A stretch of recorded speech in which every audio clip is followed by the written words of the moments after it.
Good morning friends, welcome to my channel Anokhi Mohabbat. और आप देख रहे हैं डेस्टिनी। लास्ट पार्ट में हमने देखा था कि नेहा पिकअप ही नहीं करती है कॉल सैम का, maybe due to misunderstanding या कोई और मोटिव रहता है, ये तो सिर्फ नेहा ही जानती है। अब आगे देखते हैं। नेहा भी ये 4-5 दिन बहुत ज़्यादा अपसेट हो चुकी रहती है। वो इसलिए होती है अपसेट क्योंकि उसे ऐसा लगता है कि सब उसके साथ ऐसे बिहेव करते हैं। ये लव वव दूर का लॉन्ग डिस्टेंस रिलेशनशिप दिखाया जाता है, बट जब निभाने की बारी आती है तो कोई नहीं निभाता है। और नेहा का दूसरा रीज़न भी था अपसेट होने का, क्योंकि इन दिनों सिर्फ नेहा ही थी जो उसे कॉल कर करके उसे बात करती रहती थी, टाइम देती थी।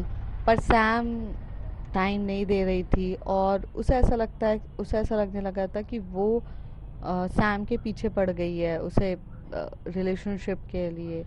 और सैम इज़ लाइक कि वो जैसा रिलेशनशिप चल रहा है चला रही है। उसे वो सैम के साथ वो वाली वाइब्स नहीं आ रही थी जो उसे आनी चाहिए थी। ऐसा सोचते ही उसने भी उतने ही दिन निकाल लिए रहते हैं सैम के बिना। यहाँ पर इशिका रहती है, वो रोज़ देख रही रहती है। इशिका को समझ में आ रहा था कि नेहा और सैम के बीच में कुछ तो डिफरेंस है, बट उसकी दी जब तक उसे शेयर नहीं करेगी तो वो कैसे पता करेगी।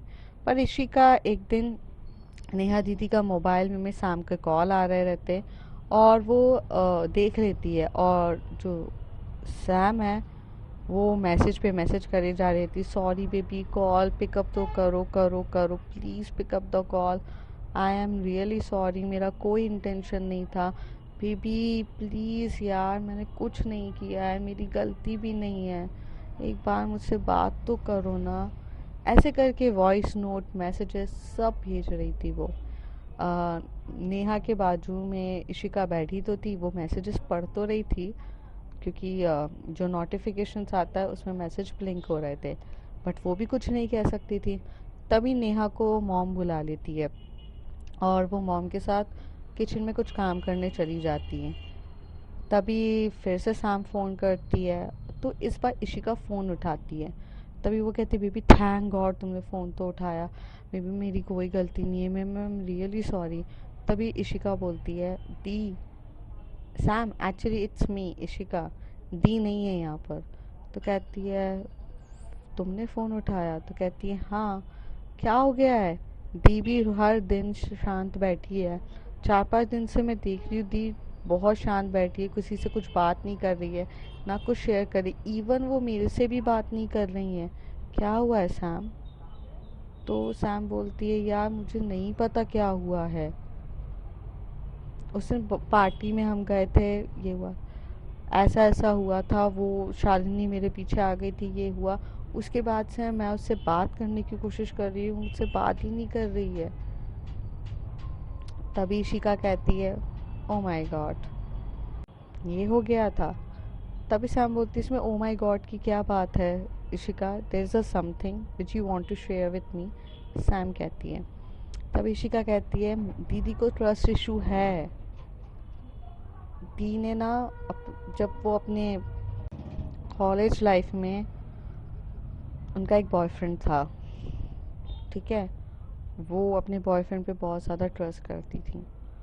वो भी तुम्हारी तरह ही मस्तीखोर फ्लर्टी था, पर वो ना दीदी को ऐसे ही बोलता रहता था कि ऐसा ऐसा है, ऐसा कुछ नहीं है, हम दोस्त है। और पीछे से वो उसकी गर्लफ्रेंड थी, वो दीदी को डिच कर रहा था, डबल डेटिंग कर रहा था।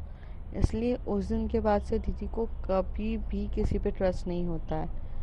सैम, मुझे जब पता चला कि तुम्हारा और दी एक दूसरे को पसंद करती हैं, तो मेरे लिए बहुत शॉकिंग था कि सैम ने, दी ने उसे पसंद किया जो थोड़ी फ्लर्टी टाइप पर्सन है, क्योंकि दी को उसके बाद से फ्लर्टी लोगों से बहुत ज़्यादा चिढ़ हो चुकी थी। बट तुम शायद यूनिक हो, उन्हें उसे तुम्हारे साथ कुछ अलग ही फील हुआ, इसलिए वो तुम्हारे साथ रिलेशनशिप में आ गई। बट सैम, यहाँ गलती शायद तुम्हारी नहीं है, पर दी की भी कोई गलती नहीं है, उन्होंने पहले बहुत कुछ फेस किया है, इस वजह से वो ट्रस्ट इश्यूज की वजह से ये सब हो रहा है। तभी सैम बोलती है, मैं सब कुछ समझती हूँ, बट इशिका मैं क्या करूँ, मैं उसको समझाऊं कैसे जब मैं उससे बात ही नहीं कर पा रही हूँ, वो मेरा फ़ोन ही पिकअप नहीं कर रही है। Try something different babe. मैं दीदी से इस टॉपिक पे बात नहीं कर सकती। आई नो ये तुम्हारे और उसका मैटर है, बट मैं तुम्हें सिर्फ ये बोल सकती हूँ कि ट्राई करो, थोड़ा वक्त दो दीदी को संभलने के लिए, क्योंकि फ्लैशबैक और पास्ट जब सामने आ जाता है तो कुछ नहीं चलता है। शायद ही थोड़े टाइम के बाद जब उन्हें अकेलापन होगा तो वो सही हो जाएंगी। तभी सैम कहती मैं दूर हो गई हूँ उससे। तो इशिका कहती है यही तो प्यार का इम्तिहान होता है ना, जब एक पार्टनर आपसे रूठ जाए तब आप छोड़ के चले जाओगे क्या उसको? आपको अपने प्यार पे भरोसा नहीं है क्या? तभी सैम कहती है नहीं, मुझे पूरा भरोसा है, ऐसा कुछ नहीं होगा। अच्छा Ishika, if you don't mind you can share your number please, क्योंकि मुझे सैम नेहा की बहुत टेंशन होती है। वो मुझे अपना तो फ़ोन पिकअप कर नहीं रही है, तो मैं तुमसे ही सब कुछ पता कर लूँ तो प्लीज़ प्लीज़। तो कहती हाँ हाँ ऑफ कोर्स सैम, इसमें प्लीज़ की क्या बात है। अच्छा लिखो 98457892, ऐसे करके वो अपना नंबर बता देती है। और इशिका बहुत जल्द सैम नोट कर लेती है और कहती है ठीक है। अच्छा तभी सैम बोलती है अच्छा मैं फ़ोन रख देती हूँ वरना नेहा को पता चलेगा तो वो गुस्सा हो जाएगी। तो कहती हैं हाँ मैं रखती हूँ। और सुनो, मेरे को कॉल मत करना, मुझे मैसेजेस करना, ठीक है? मैं तुम्हें से मैसेज में बात करूँगी। तो कहती है ऑफ कोर्स चलेगा। ऐसे करके ये वेडनेसडे का दिन रहता है। वेडनेसडे पूरा चला जाता है और उसे पता चलता है कि गलती उसकी भी है, क्योंकि उसने अपने फ्लर्टी नेचर की वजह से इनसिक्योरिटी तो पैदा कर ही दी है। तो सैम ये सोचती है क्या करूँ। फिर जब थर्सडे रहता है, थर्सडे के दिन सैम बहुत प्यार से उसके ऑफिस में एक फ्लावर्स भिजवाती है।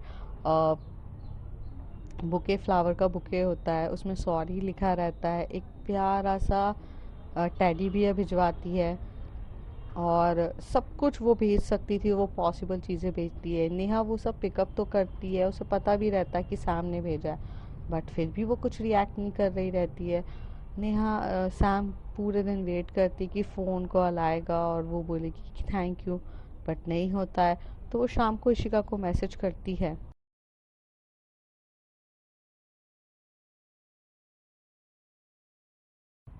शाम को इशिका को जब वो मैसेज करती है तो इशिका का रिप्लाई आता है कि हाय सैम। तो सैम पूछती है यार नेहा मानी कि नहीं। तो कहती है कि गिफ्ट्स तो आपने बहुत अच्छे से दिए हैं, गिफ्ट्स तो वो बहुत अच्छे से लेके बैठ के पा जब से आई है वो गिफ्ट्स को ही लेके जा रही है, वो टेडी बियर को हक करके बैठी हुई है, बट शायद गुस्सा अभी भी बहुत ज़्यादा है इसलिए आपको मैसेज नहीं कर रही है। तो कहती है प्यार तो कर रही है ना मेरे दिए हुए गिफ्ट्स को। तो कहती है हाँ पसंद तो करी हैं, मैं जब से पूछ रही हूँ किसने दिया तो बता भी नहीं रही हैं, और जाहिर सी बात है आप ही ने दिए हैं, ये तो मुझे पता चल गया था, लेकिन वो टैडी बियर उन्हें बहुत पसंद आया है। तो थोड़ा थोड़ा तो असर हो रहा है, ट्राई करते रहिए। ये सुन के सैम को बहुत ज़्यादा खुशी होती है और ऐसा लगता है कि बस थोड़ा सा और एफर्ट्स करने की देर है, मान जाएगी। नेक्स्ट डे फ्राइडे रहता है, वो बहुत कोशिश करती है फिर से उसे मनाने की। इस बार वो खाना भेजती है उसका फेवरेट डिशेस, वो आता है, वो खाती है। और नेहा का भी कहीं ना कहीं थोड़ा गुस्सा शांत होने लग गया था ये सब देखकर, बट उसकी उसके अंदर डर बैठ चुका था, मेन बात ये थी। और जब इंसान के अंदर डर बैठ जाता है तो डर हावी हो जाता है उसके ऊपर। प्यार तो वो सैम से बहुत ज़्यादा करती थी, बट डर के मारे मजबूर थी, कोशिश कर रही थी बट कुछ हो नहीं रहा था। बहुत टाइम हो जाता है, सैम भी सोचती रहती है कि अब हो गया, अब मेरी लिमिट क्रॉस हो चुकी है, अब मैं फ़ेस टू फेस मिलूँगी। कर लिया एक हफ्ते में मैंने जितना करना था। तो सैटरडे की मॉर्निंग में सैम निकल जाती है पुणे के लिए। सैम इशिका को मैसेज करती है और कहती है कि मैं घर नहीं आऊँगी, तो एक काम करो अपनी सिस्टर को ये वाले मॉल में लेकर आओ। इशिका मुझे तो बोलती है कैसे लाऊं, मेरी तो खुद बात नहीं कर रही है मुझसे, तो कहती है प्लीज़ शॉपिंग के बहाने ले आओ, कुछ तो करो यार तुम, मेरी कुछ हेल्प तो कर सकती हो ना। पर इशिका इस बार हाँ कह देती है। इशिका घुमा फिरा के कैसे तैसे करके नेहा को उस शॉपिंग मॉल में लेकर आती है। शॉपिंग मॉल में इतने प्यार से उसने सब कुछ तैयारी करी रहती है। शॉपिंग मॉल के रेस्टोरेंट रहता है वहाँ पे, उसने बहुत प्यार से तैयारी करी रहती है। जैसी सैम जैसी नेहा आती है, सैम वैसी उसके लिए उसका जो क्या बोलते हैं उसे, पार्टी बॉम्ब्स डालती है, पेटल्स डालती है और अपने नीज पे बैठकर उससे बहुत प्यार से सॉरी सॉरी कह रही रहती है। ये देख के नेहा शॉक्ड हो जाती है कि ये कहाँ से आ गई पहले तो। और उस रेस्टोरेंट में एक्चुअली वो रेस्टोरेंट खाली रहता है, सामने पूरा बुक किया रहता है तो कोई नहीं रहता है। तो पहले तो नेहा इधर उधर देखती है, कोई नहीं दिखता, तो सैम बोलती है कोई नहीं है, मैंने पूरा रेस्टोरेंट तुम्हारे लिए बुक किया है, प्लीज़ यार मान जाओ, मेरी गलती कुछ भी नहीं थी यार, आई एम रियली सॉरी। मैंने बस उस समय तुम्हें थोड़ा सा ध्यान नहीं दिया, मैं ना थोड़ी सी रिलेशनशिप्स निभाने में इतनी अच्छी नहीं हूँ, क्योंकि मेरा फर्स्ट रिलेशनशिप है तुम्हारे साथ और मुझे ना इतने प्यार से पैम्पर करना, केयर करना, वो सब नहीं आता नेहा। पर इसका मतलब ये नहीं कि मैं तुमसे प्यार नहीं करती, बहुत प्यार करती हूँ। नी you are my love, I love you. नी, आई रियली लव यू। मैं नी तुम्हें बोलती हूँ बिकॉज आई फील इट यार। आई एम सॉरी, मैंने बहुत बड़ी गलती कर दी। आई नो मेरा फ्लर्टी नेचर है, बट क्या करूँ यार, वो बाय बर्थ है, बाय बर्थ ही मैं ऐसी हूँ। प्लीज़ मान जाओ, ऐसे गुस्सा मत रहो यार। और ऐसे करके वो मना रही रहती, इशिका पीछे खड़ी रहती है, सुन रही रहती है। फिर इशिका बोलती है दी मान जाओ ना यार, इतनी भी क्या बड़ी गलती के लिए, आप भी तो कितना ज़्यादा भाव खा रही हो। तभी वो नेहा इशिका की तरफ बोलती है तुम्हारा ही आइडिया होगा ना इसके साथ मिलके ये सब करने का। तो कहती है ऑफ कोर्स, सैम के लिए तो कुछ भी। इशिका कहती है, तो कहती है तुम ज़्यादा तभी नेहा कहती है तुम ज़्यादा फ्लर्ट करना मत सीखो वरना तुम मेरे हाथ से थप्पड़ खा लोगी। तो ये सुनकर तो दोनों ही डर जाते। सैम थोड़ी पीछे हो जाती है और अपने जो नीज पे बैठी रहती है फिर खड़े हो जाती है। तभी नेहा उसी तरफ देख के बोलती है तुम कहाँ दूर भाग रही हो। तो कहती है कुछ नहीं, मैं नहीं कुछ नहीं, बोलो। नेहा का ये जो एटीट्यूड रहता है इससे तो दोनों ही डर चुके रहते हैं। बट फिर वो लोग सब लोग रेस्टोरेंट में जाते हैं, खाना पीना खाते हैं, बुक करते हैं। फिर थोड़ा जो इशिका रहती है वो अपने फ्रेंड्स के साथ घूमने चली जाती है और यहाँ पे नेहा और सैम अकेले रहते हैं। ये एक बहुत ब्यूटीफुल सी प्लेस पे जाकर बैठते हैं। तब सैम नेहा का हाथ पकड़ती है और कहती है बेबी देखो, लाइफ में ना अप्स एंड डाउन हमेशा आते हैं, रिलेशनशिप्स इज लाइक यही होता है जहाँ तक मुझे पता है। बट तुम इतना ज़्यादा रूठोगी, मुझसे बात नहीं करोगी तो कैसे चलेगा, थोड़ा तो यार समझा करो ना।